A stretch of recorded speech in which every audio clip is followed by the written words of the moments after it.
Hey, it's me, MLB. Merry Christmas, everyone. For some it's Christmas Eve, for some it's Christmas Day, but I want to wish you all a wonderful day with lots of good food and cool presents.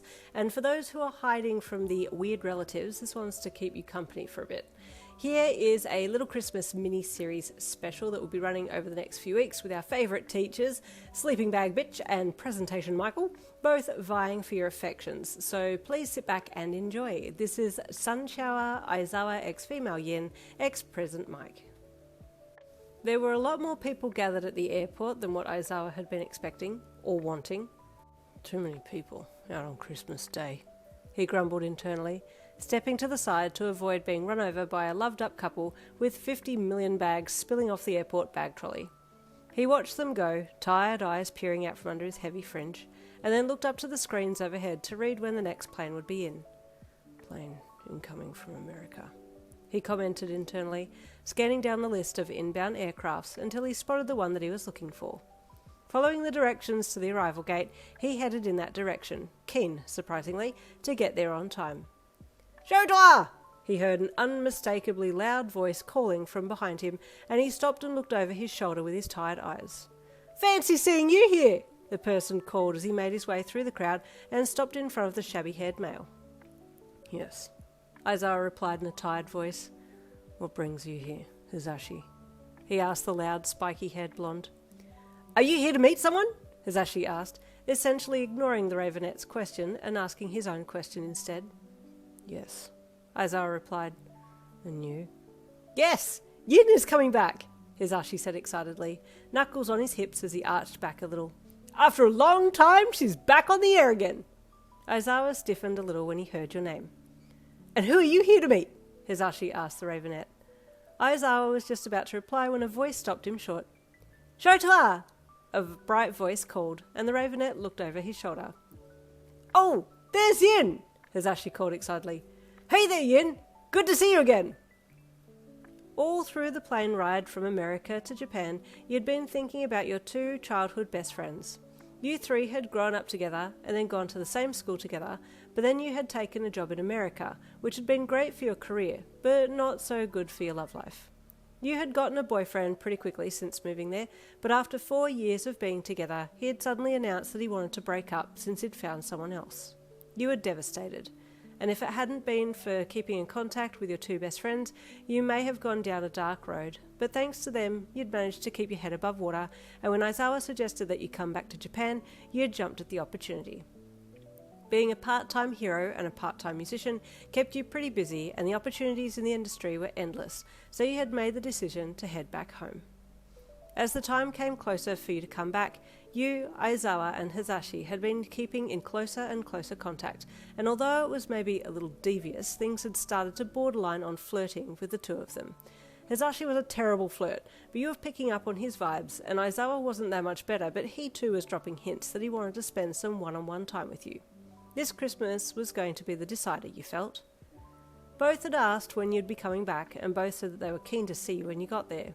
Hizashi had said that he would meet you at the airport, and Aizawa had told you that he had work and would catch up with you when he could, but it looked like he'd managed to finish work earlier than expected because he was standing right before you.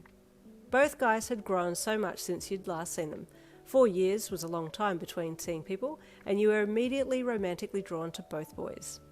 Aizawa was closest to you, so you took 2 running steps and opened your arms to wrap them around his neck, which he seemed only too happy to receive. I've missed you, you squealed into him, the soft scent of flowers swirling around him as you hugged him tightly. Likewise, he replied in his soft, raspy voice. Hey, Yin, Hizashi called as he walked over.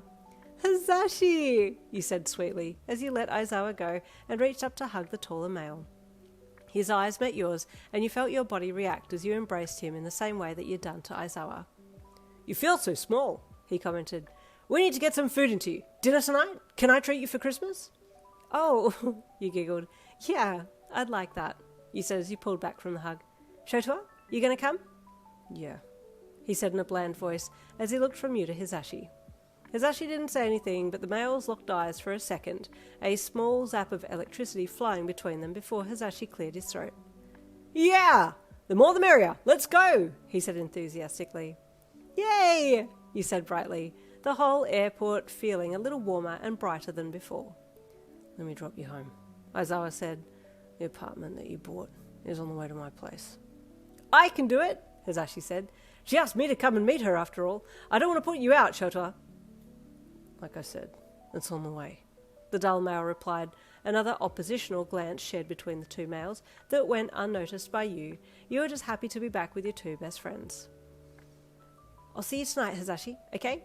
you said to the taller male, placing one hand on his arm and giving him a warm smile. "The apartment is on the way to Shoto's place." Hizashi had a small look of disappointment on his face, but your hand on his arm changed that immediately. "Righto!" he said loudly. "We'll be back on the air later tonight. We can catch up on all the news then." "You bet," you replied with a snappy salute. "I want to hear all about what you've been up to since I've been away." "Let's go now, so you can get home and get changed and settled before tonight," Aizawa said, and you turned to him. "Yes, okay," you said, the air feeling warmer around you all.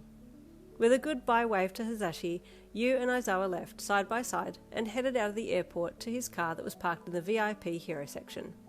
"Oh, you got prime parking," you commented as he opened the boot of the car and took your bags and put them in the boot and then closed the lid.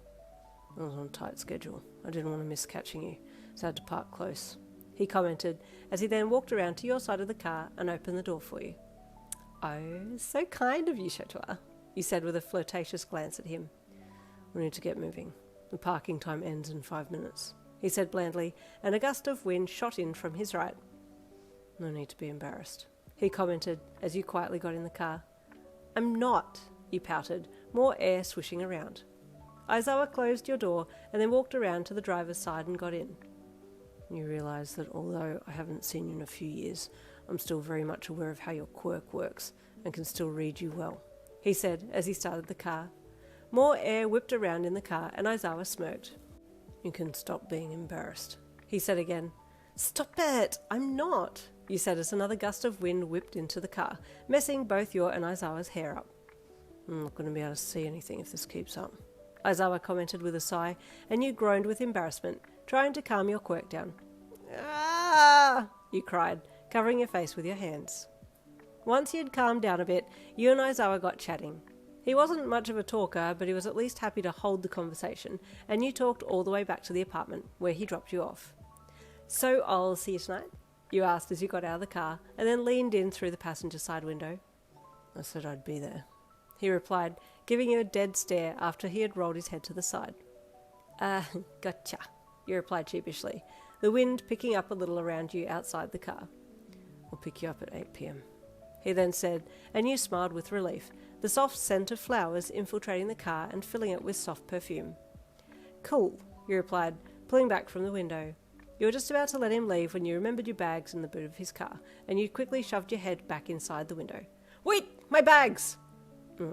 He grunted, putting the car in park and switching it off. "Sleep deprivation's going to be the death of me. I need a coffee. Or 7. And there you go for chapter 1. Everyone enjoy your Christmas. I'll see you next week for chapter 2. See you then.